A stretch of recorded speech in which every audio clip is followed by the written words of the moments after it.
Olá, eu sou Walter Maciel, CEO da ZQuest. Eu estou aqui com os meus sócios, Débora Nogueira e Marcelo Corvelo. Débora, nossa economista internacional, Marcelo Corvelo, nosso cogestor da estratégia macro. E vamos aqui fazer o podcast macro referente ao mês de setembro de 2020. Já começo fazendo aqui, destacando que esse foi um mês bastante rico em eventos, em volatilidade, convido vocês a seguir os nossos podcasts nos nossos canais, no LinkedIn, no YouTube e também no Instagram. Débora, vou começar por você. Nós tivemos aí um mês com muitos eventos, como eu falei, mas também com destaque para várias notícias positivas com relação à perspectiva de crescimento ao redor do mundo, especialmente alguns números que saíram em diversos países, eu posso dizer até regiões muito fortes, né, com relação ao varejo. Como você está vendo as perspectivas de crescimento para esse ano, onde nós temos alguns países que, inclusive, vão mostrar desempenho positivo e não contração, mas especialmente para 2021? Boa, Walter. Obrigada. Olá, Corvelo. Oi, pessoal. Realmente, assim, foi um mês que os ativos corrigiram, né? Teve uma correção forte, mas a nossa visão é que, em termos os fundamentos econômicos, a evolução foi até positiva. Eu aqui, fazendo conta de PIB americano, na verdade, o que eu fiz foi melhorar minha projeção. Eu fechei aqui o mês de setembro com 3,7 de PIB para 2020, e pegando, né, no pior momento lá da crise, abril, maio, quando a visibilidade era pouca ainda, eu tinha feito alguns cenários. Na verdade, esse 3,7 que eu estou agora na ponta está mais parecido com o meu cenário lá atrás, que era de recuperação em V.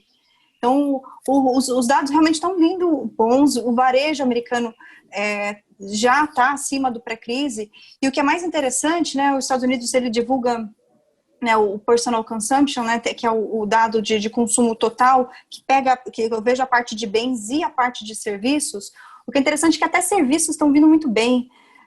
O julho já tinha sido forte, agora em agosto os serviços cresceram mais de 1% de novo. Tem realmente ainda aqueles setores que têm uma exposição grande a contato humano, né, recreação, turismo, que estão ainda muito deprimidos, mas o resto está compensando. A gente está vendo uma mudança no mix de consumo, em que o total está indo muito bem.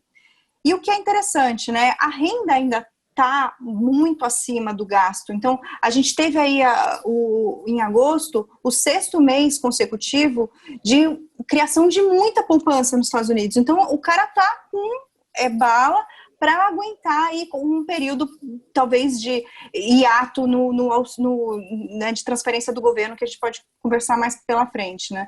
Mas a visão é essa, né? Então, os Estados Unidos surpreendendo positivamente, Europa está agora nessa nova onda de um ressurgimento de casos lá, mas muito parecido com o que a gente tinha visto com os Estados Unidos naquela onda dos estados do sudoeste, não está batendo em mortos de maneira significativa, a hospitalização também está tranquila, tem algumas cidades piores, mas o geral ainda é muito bom, então não parece que a economia vai parar lá, não vai travar, e o varejo lá está indo muito bem também.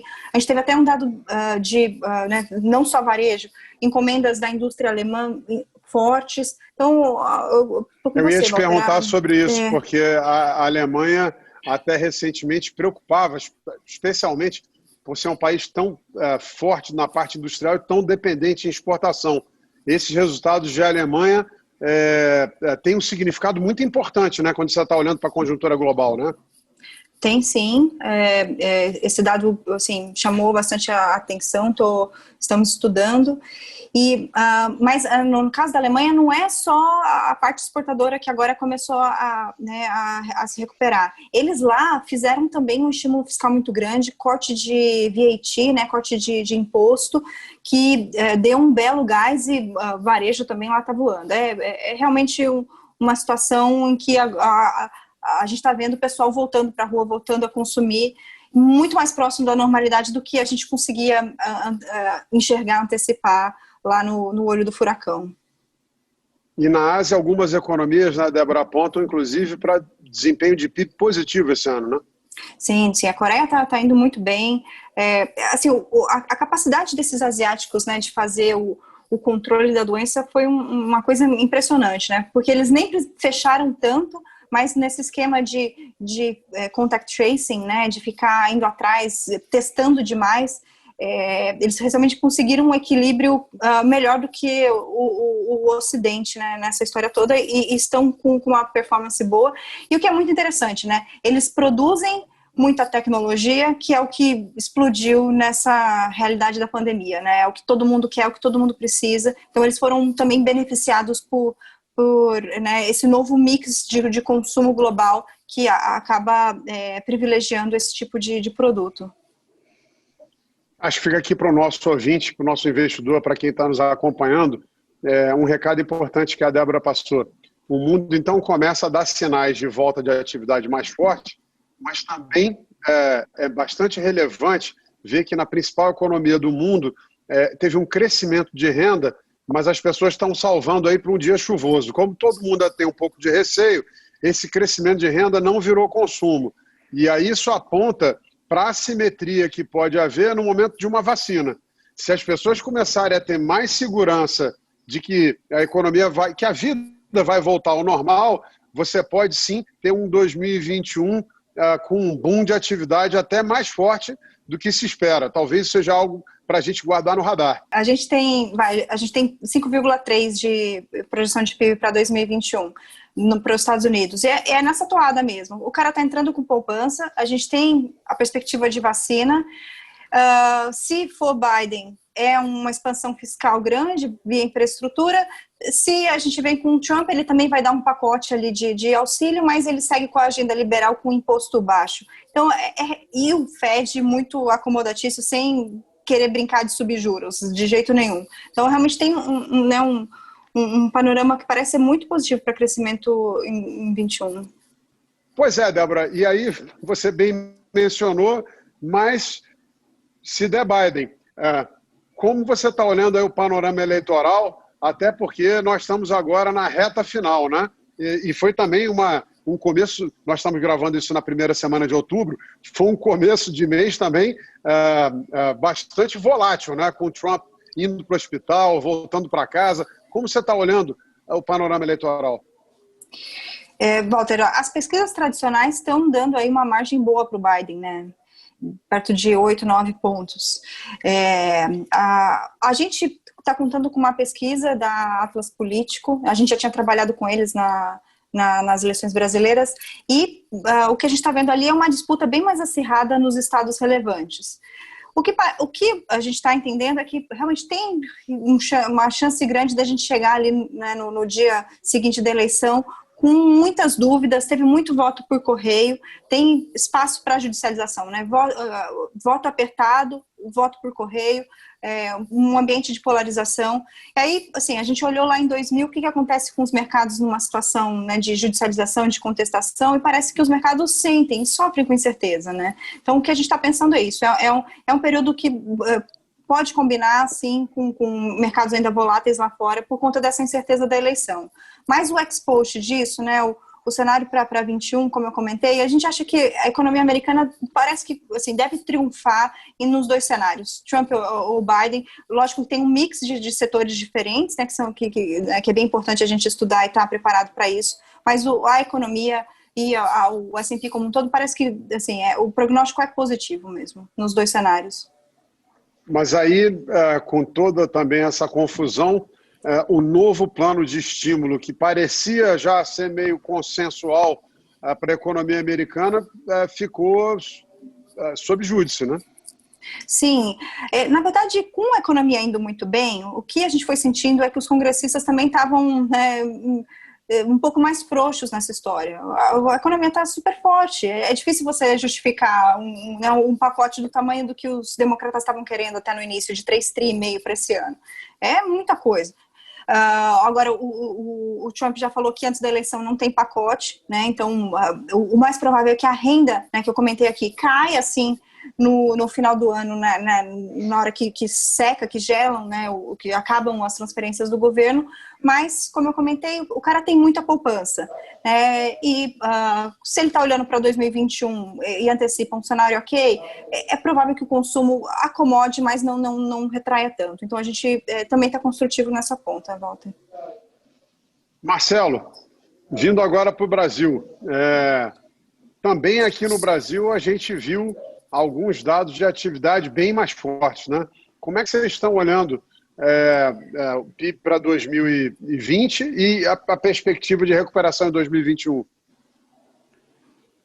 Walter, o Brasil, ele, dentre os pares emergentes, ele foi o país que fez a transferência de renda, o programa de transferência de renda mais elevado, mais representativo em relação ao PIB. Então, por conta disso, a gente vê o PIB ao longo desse ano de 2020, ele com uma queda inferior aos países pares e uma recuperação um pouco mais acelerada em 2021. Então, frente aos dados de atividade, de fato a gente está tendo surpresas positivas, mas é muito importante a gente enxergar como que o mercado de trabalho ele vai se comportar ao longo de 2021 com reabertura da economia. Porque estamos passando agora por uma discussão de como fica esse programa de transferência de renda no ano que vem, e se a gente tiver um encerramento desse programa com um mercado de trabalho que já esteja abrindo vagas o suficiente para você manter um consumo que sustente o PIB, isso é positivo para a atividade. Se a gente ainda tiver com algumas partes da economia ainda fechada, com uma recuperação mais lenta, e o mercado de trabalho não conseguir absorver e substituir essa renda da população, aí o PIB de 2021 ele pode ser um pouco mais fraco do que a gente espera. Então, eu acho que o que eu estou querendo trazer aqui toda a discussão ela está em cima do mercado de trabalho e como que esse mercado ele vai se comportar ao longo do ano que vem. E apesar dessas notícias, né, pelo menos as notícias de mais alta frequência, os dados que saíram terem sido fortes, eu acho que a gente precisa comentar aqui sobre o grau de incerteza que se elevou muito, né? E que pode ter consequências muito importantes, né, com o desempenho do Brasil para frente. Conta um pouco para a gente aí desse imbróglio fiscal, dos novos riscos que apareceram e também como é que isso acabou afetando os mercados, né, especialmente a curva de juros brasileira, né? Sim. Eu acho que trazendo primeiro esse tema de crescimento, como você colocou, passando rapidamente pelo de inflação, a gente teve uma aceleração dos índices de inflação no atacado e isso gerou uma dúvida no mercado se teria repasse para a inflação ao consumidor. A gente aqui está muito tranquilo com a inflação, os núcleos eles estão se comportando bastante bem, estão em níveis muito baixos, mas isso tudo, tanto essa parte do crescimento quanto essa inflação contida, eles dependem muito do cenário de fiscal, e é isso que você colocou na mesa agora. Então, no nosso cenário base, a gente vê um crescimento acelerando no ano que vem, a gente vê uma inflação controlada, mas tudo isso sob o guarda-chuva de um fiscal que seja responsável. E o que a gente viu ao longo das últimas semanas, principalmente, é uma discussão sobre essa prorrogação do auxílio emergencial para o ano de 2021 ou de uma criação de um Bolsa Família como Renda Cidadã ou Renda Brasil. O que a gente vê hoje nos mercados é um espaço muito pequeno para angariar recursos para financiar esse tipo de programa. Walter, o Brasil, como um país emergente, a gente, antes, em fevereiro, a gente tinha uma dívida PIB de 70%. A gente fez uma transferência de renda e sem fazer uma discussão sobre o mérito, eu acho que ela foi, de certa forma, importante. Hoje a gente tem uma dívida PIB ao redor de 90%, acima disso. Então, a discussão de política econômica hoje, ela deveria ser como a gente faz para cortar gastos e trazer essa dívida para baixo. E a nossa discussão, na verdade, ela está na ponta contrária. Então, acho que nas nossas discussões internas, uma das nossas premissas fundamentais para montar posições nos ativos brasileiros é que a gente tinha um executivo que é fiscalmente responsável e que o respeito ao teto de gastos ele é a nossa âncora maior no fiscal. Todas as discussões que estão acontecendo na margem estão colocando isso sobre júdice. Então, à medida que a gente perca essa âncora fiscal, todo o nosso cenário base se desmorona, a gente não tem cenário para crescimento no ano que vem, e esse cenário de inflação, ele é uma inflação muito mais alta. Então, toda essa incerteza Isso daí faz com que os mercados colocaram um prêmio de risco ao longo do mês de setembro e agora no início de outubro, muito maior na curva de juros. A curva de juros ela já tem implícita que o Banco Central ele vai subir juros ao longo do ano que vem, numa magnitude elevada. No nosso cenário base, essa curva ela se mostra com um prêmio, mas dado toda a incerteza em relação a isso, a gente preferiu ao longo do mês diminuir as nossas posições aplicadas em juros para olhar esse final do ano com uma carteira um pouco mais leve. Pois é, eu ia mencionar isso. Nós estamos gravando, né, o nosso podcast, como sempre, na primeira semana do mês seguinte, na primeira semana de outubro, e apesar dos agentes, né, todos terem pelo menos se reenquadrado no que toca ao discurso, falando do respeito ao teto, o recado do mercado foi muito forte, né? Como isso afetou o nosso desempenho no mês e como é que nós estamos posicionados olhando para frente? Walter, ao longo do mês de setembro, com toda essa volatilidade, queda das bolsas e abertura da taxa de juros, algumas das nossas principais posições sofreram. Apesar de ao longo de setembro a gente já ter diminuído as posições aplicadas em juros, a gente manteve uma parte das posições, isso contribuiu negativamente para a performance do fundo ao longo do mês. E, além disso, a gente teve uma correção de bolsa, tanto lá fora quanto aqui dentro. A gente tinha posições compradas em Ibovespa e S&P, que também sofreram. Por outro lado, o nosso livro de hedges contribuiu positivamente e diminuiu um pouco a perda ao longo do mês. Por conta de toda essa confusão no fronte fiscal, a gente diminuiu ainda mais as posições aplicadas em juros e a gente zerou a posição comprada em bolsa brasileira na parte macro.